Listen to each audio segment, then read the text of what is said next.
everyone. Thank you for being here.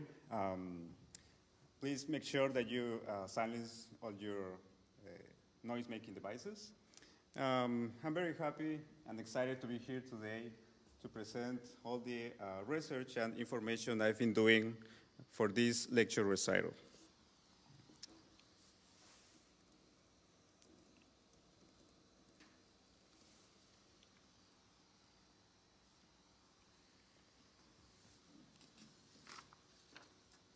As you can see on the first slide, the topic for this lecture recital is a historical and analytical vision of Cinco Danzas Breves for Wind Quintet by Mexican composer Mario Lavista.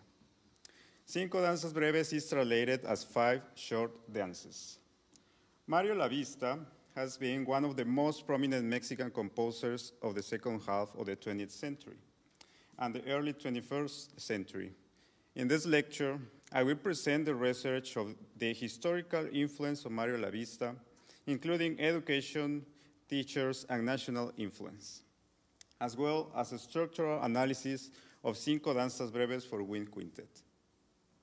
The explanation of structural analysis will be followed by a performance of each of the movements, allowing the audience to identify the characteristics highlighted on each movement. I will explain the features that make Lavista's music unique and different among other composers of the region, and will highlight characteristics of style that are the result of composers' constant exploration.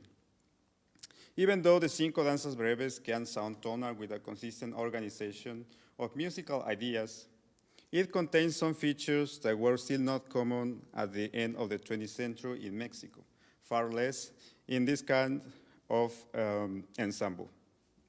I hope to uncover why this piece is in particular important as part of the wind ensemble repertoire, showing the wide range of possibilities in terms of character, color, and dynamics that can develop the skills of an ensemble members coming from simpler to more complex pieces.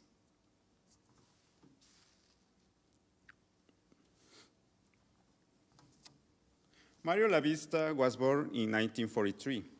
He started taking piano lessons privately at the age of 8 years old.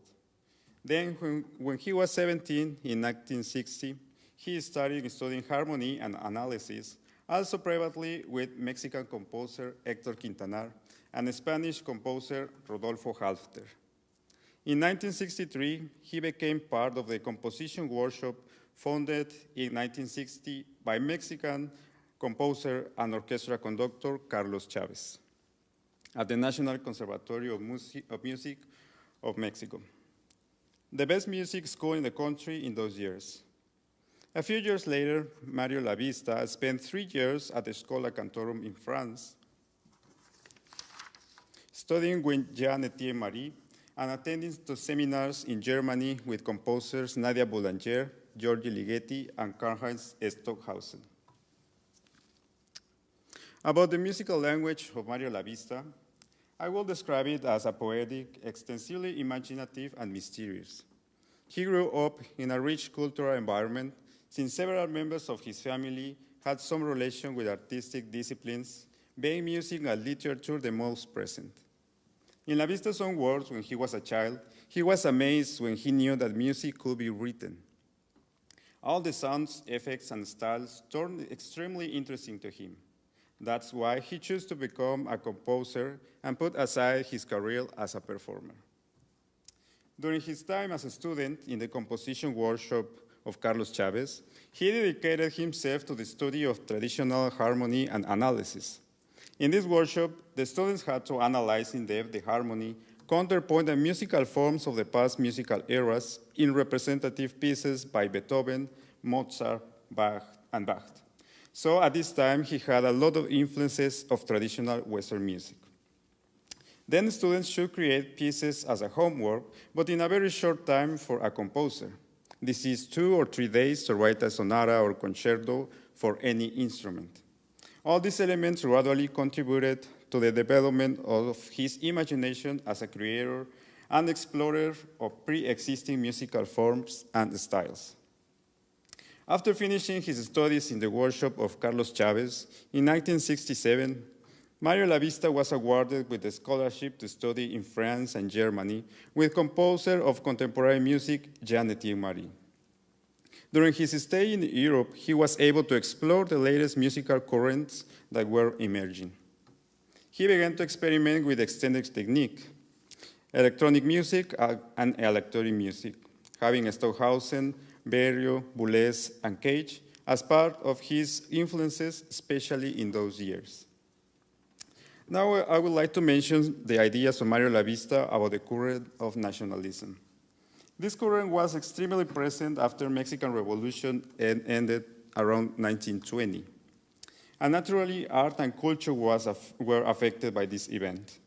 All artistic disciplines turned their direction to highlight the Mexican culture and academic music, resulting in compositions based in traditional songs. In view of this, Mario Lavista refused to join this current that was still important to most artists when he was born in 1943.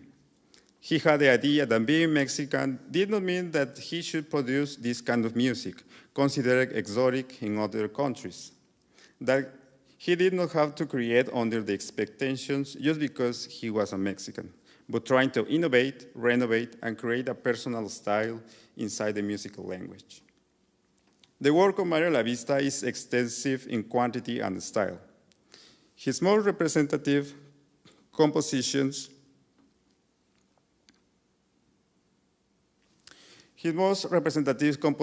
especially for chamber music, highlights Reflejos de la Noche, composed in 1984, and translated as a Reflections of the Night for a string quartet.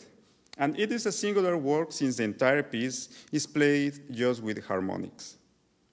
Another important piece is Marcias for oboe and crystal glasses, composed in 1982, inspired in the mythological story of Marcias.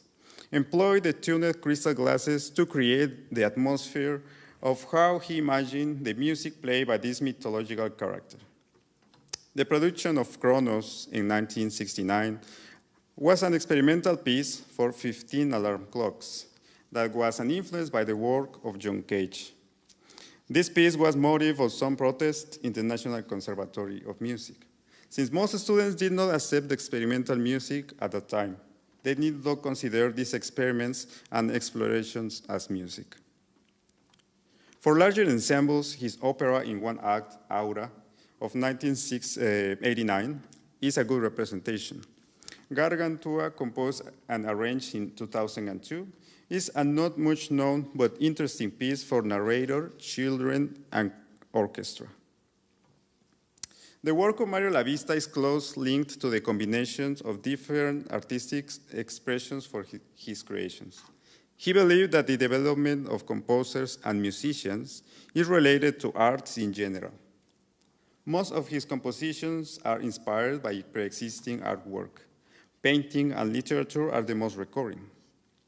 Even though his work is not well known on these days, even in Mexico, there are academics studying it and trying to bring it to the audience. One of them is Mexican musicologist Ana Alonso Minuti. In one of her numerous articles about Mario Lavista, named Listening to Painting, Painting the Music, Dr. Minuti explains what she calls the intertextuality between Lavista's music and its relation to paintings.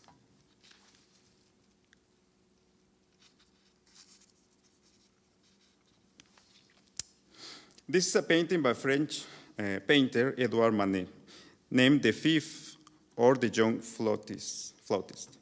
Dr. Minuti says that in an interview with Mario Lavista, he explained that he composed this piece named El Pífano in 1989 for piccolo solo when he saw that painting in a book and when he had this thought.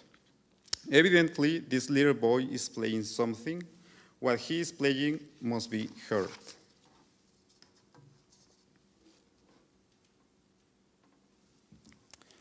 Now, let's hear something about the piece Cinco Danzas Breves for Wind Quintet. The Cinco Danzas Breves for Wind Quintet was composed in 1994 as a commission for the Wind Quintet of Mexico City. The piece is organized in a style of advertimento, which means each one of the movements are contrasting mainly in character and tempo. This piece shows the most traditional style in the composition of Mario Lavista, especially after all the experimentation that he did in the past years. At this point, he is coming back to the traditional forms, structures, and even the sense of tonality or a predominant key center, employing more consonant intervals over dissonances. Each movement is very interesting, some more complex than others, and they have many things that make them unique. However, I will highlight just two of them I consider the most important ones. Let's get started with the first movement. The first movement is written in 4/4 key signature. It's presented as a molto, allegro, and deciso. It has an energetic, bright character with irregular accents. The tempo is settled almost like a march as the characteristic of the first movement in a divertimento. In general, the entire movement consists of 3 different melodic ideas which revolve around the note C. In other words, the beginning and the end of each phrase mostly start and ends on this note. Each one of these phrases lasts in its majority 6 measures with 2 sub-phrases of 3 measures. The movement is formed by 3 sections, which are A, B, and coda. The main theme is the first feature to highlight on this movement, due to how it is constructed. In figure 1, we can see the 5 notes on which the main theme has been built, which are C, D, E flat, F, and G flat. On figure 2, these 5 notes form a diminished tetrachord going from C to G flat.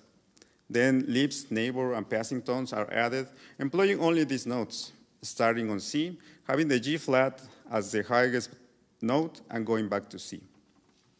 The interval distances employed for these added notes are only minor seconds, major seconds, minor thirds, and minor thirds, still remarking the importance of the C, as we can see in figure 2.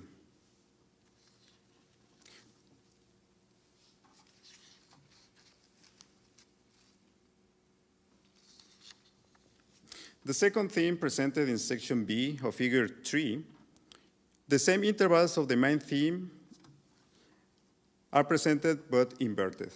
In other words, the main theme on section A, formed by intervals with an ascending tendency, are now the same but with a descending series of notes, having again the C as its center.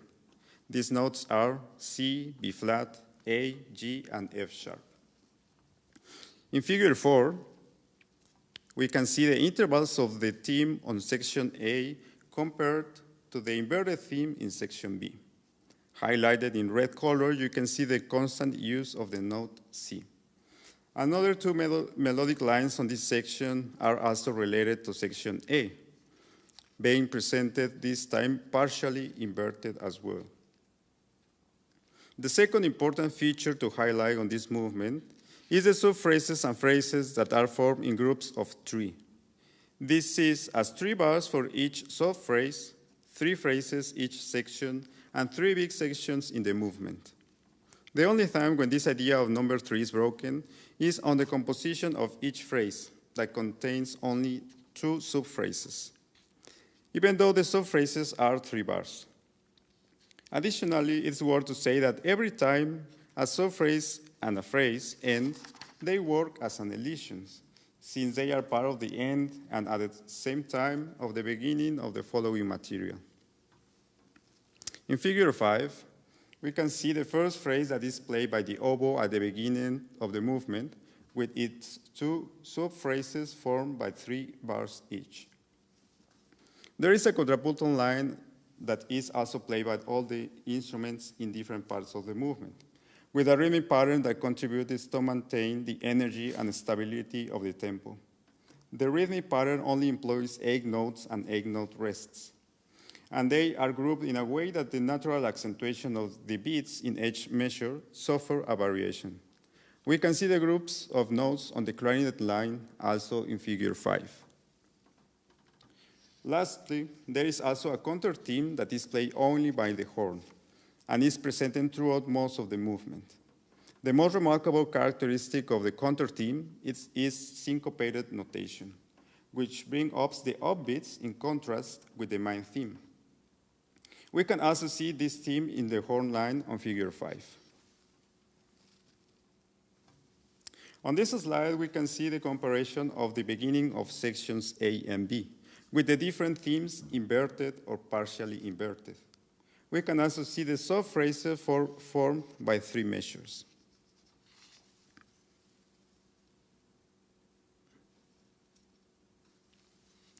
In bar 43, the coda begins, which contains thematic material that has been presented before. This last phrase culminates with the sforzando played by all the instruments.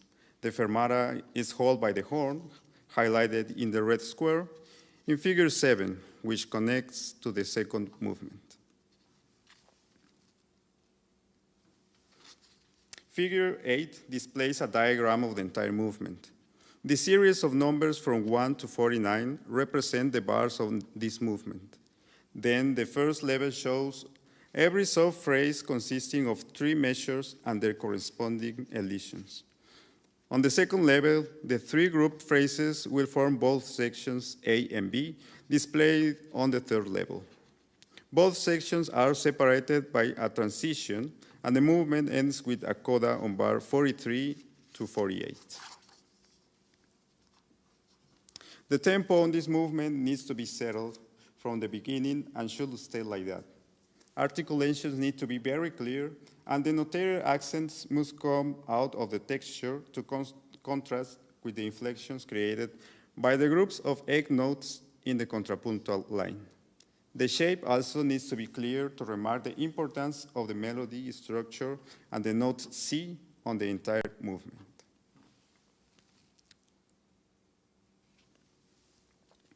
In the second movement, this movement is composed as lento flessibile, or slow and flexible.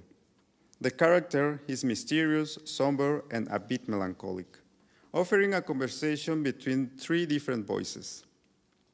It's written in 4/8 time signature, and although it is a slow movement, this kind of notation keeps the performer attentive to the continuity that the interconnected phrases need.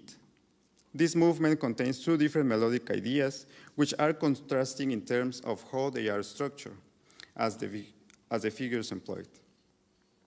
The first feature to highlight on this movement is that there are basically 4 intervals that predominate over the others on this movement. These are the minor third, the major third, also written as a diminished fourth, the major second and minor second, as displayed on figure 9. These intervals are further presented with some variations like expansions and inversions. The second feature to highlight on this movement is the 3 periods on which the movement is organized. In figure 10, after a transition on bar 10, the second period begins and continues for 10 more bars. The ascending figure on bar 11 leads to bar 12 with the clarinet playing the expanded interval of minor third. The flute joins the phrase into bar 14, and in bar 17, the oboe presents once again the expanded interval of minor third. The third period, displayed in figure 11, functions as a closing section and starts in bar 21, employing the interval of diminished fourth on the flute line and the descending minor third in bar 23 into 24. This time, the fermata is held by the bassoon, who finishes the movement. So, to contrast with the first movement, the second movement needs to be different in terms of color and character.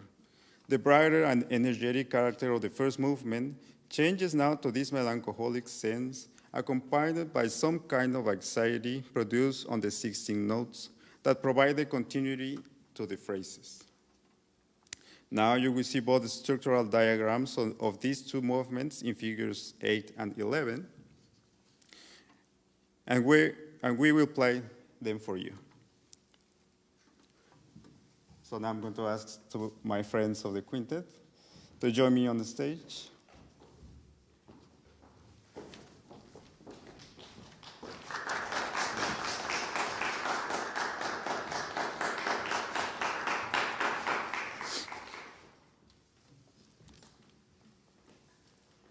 Okay, I will be explaining each of the movements, and after each of them, we will play them for you.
Following with the third movement, the third movement returns to the rhythmic and articulated character, and this is the one that most resembles as a dance.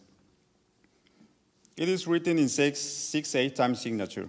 The writing creates an accentuation that feels irregular in relation to the time signature for a few bars at the beginning of the movement. However, after a few measures, cycles with more regular phrasing are perceived. This movement is probably the most flexible in terms of internal organization of the form. Although a large part of the movement is organized in periods of 8 measures, the intervention of a specific motive will be more irregular while it is being developed. The first characteristic to highlight on this movement is seen on figure 12, with the horn and the bassoon voices. In both voices, only 8 notes are employed in different groups that creates this sensation of irregularity in the accentuation, and it is played mainly in softer dynamics. These two instruments play the same melodic line, but divided between both in a way that they never play a single note together on this movement. It is interesting how a melodic line formed only by 8 notes becomes more complex when it needs to be played by 2 different instruments. The second feature to highlight is the presentation of a development on the second motive that we can see in figure 16. The flute, oboe, and clarinet will play this motive with a similar motion in the 3 voices, and it will be gradually developed by expansion to form groups of 3, 4, 5, 8, and 9. These are groups of measures. This second motive and its extended versions are played in louder dynamics with a cantabile character, as we can see in figure 13. The general form of the movement is A, B, and A prime. In this case, the second motive found in section A is developed in section B by adding measures and varying the rhythm. These variations do not seem to follow a specific pattern as seen in the number of bars added each time the second motive is played. The number of bars are 5, 8, 3, 9, and 4. So even when the big formula of the movement is A, B, and A, the internal organization of its phrases suggests a freer structure. The recapitulation on this movement recalls the sonata form, since the material is very similar to section A. One of the variations is specifically the second motive, which is placed now in a higher register. After the recapitulation with its variations, the conclusive sections formed by only 3 bars and with a fermata held, on this case, by the flute and horn. On this movement, the stability of the tempo is crucial, which means that the internal subdivision of the ensemble must be consistent and constant. The dynamic contrasts and the different groups of phrases are characteristics that need to be heard as well.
The fourth movement is presented as an adagio.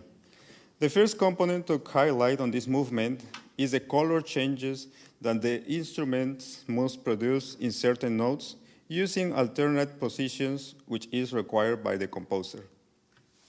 With this very small effect, the composer recalls his work and influences with extended technique. The form of the movement is A-B with a codetta. The first phrase in section A and displayed on figure 15 is led by the first theme in the flute, oboe and clarinet for a couple of measures until bar 7, where the phrase ends. The triplets are characteristic figures of this section, presented with notation of 64th and 8th notes. A counter melody is played by the clarinet that comes out of the texture, supported by the forte dynamic and timbre. Section B starts in measure 15 until measure 38, with an accelerando that modifies the tempo, becoming a little more than the double of the original tempo. The second feature to highlight on this movement is displayed on figure 16. These are two different themes that are new in terms of thematic material, and which are grouped in pairs. The first pair is the flute and oboe, starting in bar 15, with the particularity that the melodic line is the same in terms of rhythm, but with different notes and intervals. The second pair is the clarinet and bassoon, also starting in bar 15. Same as the first pair, they play melodic lines with similar motion, and the horn is out of the texture, so we should hear clearly the two different melodies in both pairs.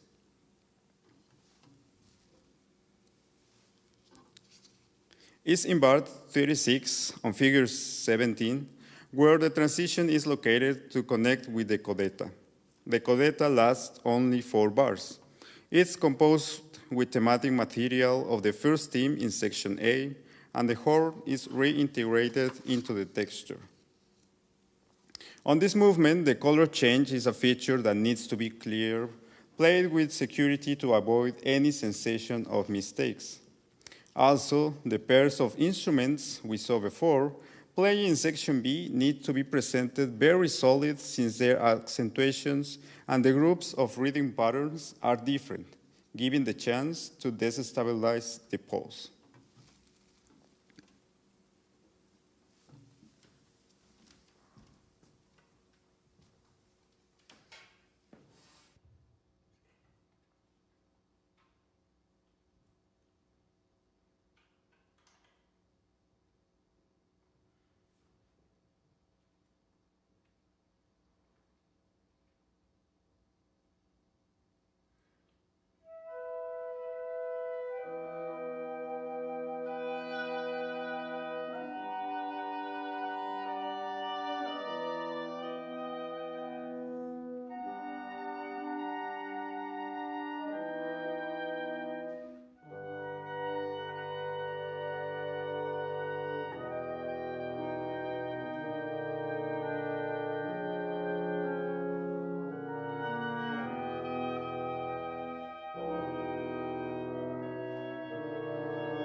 The fifth movement, presto, deciso, e ben ritmato, which means decisive and well rhythmic, is the longest and most complex movement.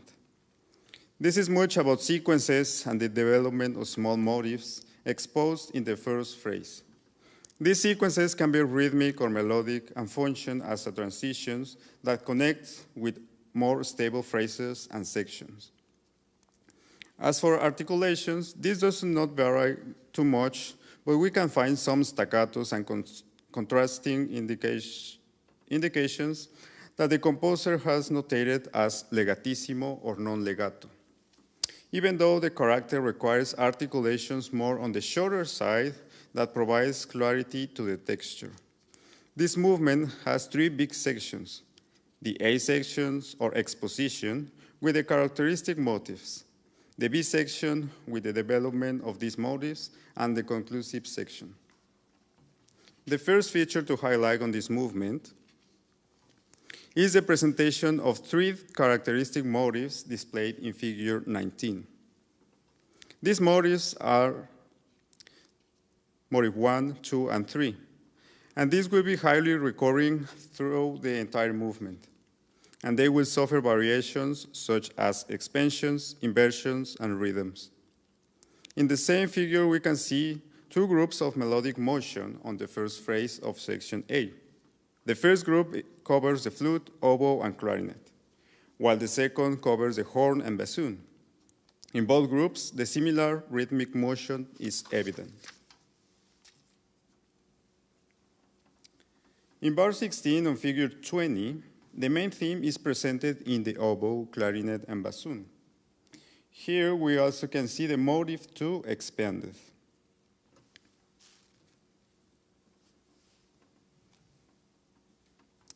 As an example of the sequences presented on this movement, in figure 21, we can see a rhythmic sequence with similar motion.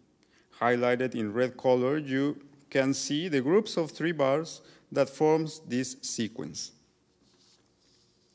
A transition connects section A and B at bar 66 on figure 22, where a development of the main theme is presented, expanding its minor third interval from quarter, 8, and 16 notes to half and quarter notes.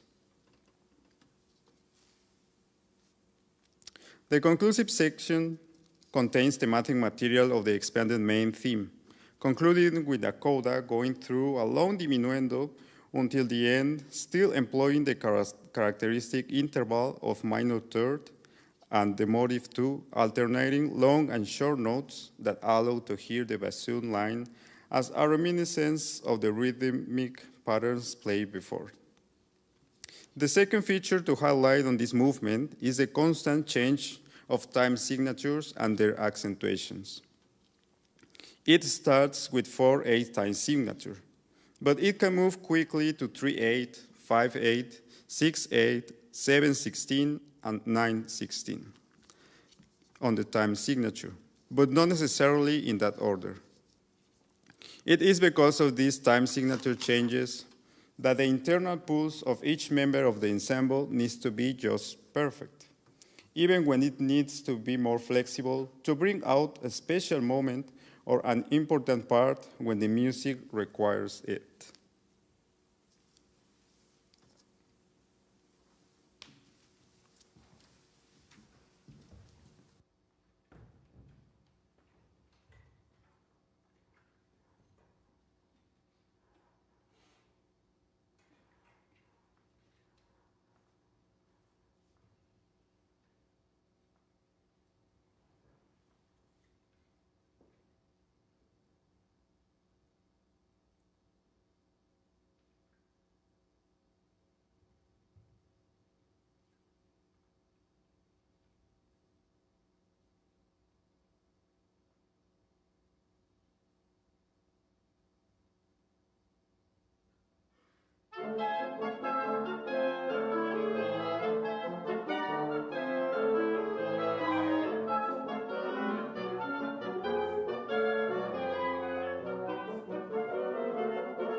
The piece Cinco Danzas Breves is a solid sample of the complexity of the music of Mario Lavista. The composer desire to have a refreshing musical language had resulted in a work very well developed, taking advantage of the new techniques and the styles that instruments and performance in the present can bring to the audience, especially when many characteristics of music on previous eras are still present in contemporary music. Certain traditional elements in compositions are present in this piece. The contrasting movements of a divertimento, the exposition, development, and recapitulation of phrases and sections, counterpoint, and the consonances and dissonances among intervals. The composer explores different points of view in the form of each movement, but in a very organic way that makes it feel natural and with sense of order. The exploration also includes timbre variations in some cases and the employment of different colors, even when they are not required. However, the fact that Mario Lavista had his imagination as a strong influence on him, that makes me think that he will want his music to be performed having these influences as an important factor for performers. On the other hand, the complexity of the piece in terms of the level required for the ensemble is very high. The ability to internalize the tempo and maintain its stability will be very common in all the movements. Personally, I think this was one of the most important challenges I experienced when practicing individually and as a part of the ensemble. Each member of the group should be able to listen to each other, be willing to review some technique elements, and be flexible to allow the important voices to be heard and supported at the same time. Practicing with the score will be ideal to have an opportunity to understand how the piece is organized. The movements are relatively short, but their content might make the ensemble take more extra time to work consciously on aspects we sometimes give less importance, but that are crucial to have a better musical growth. Okay, well, we got to the end of this lecture recital. I'd like to thank to my friends here on the quintet because they have been done such a hard work working with this piece. So thank you so much for being here. And thank you, all of you again, for being here.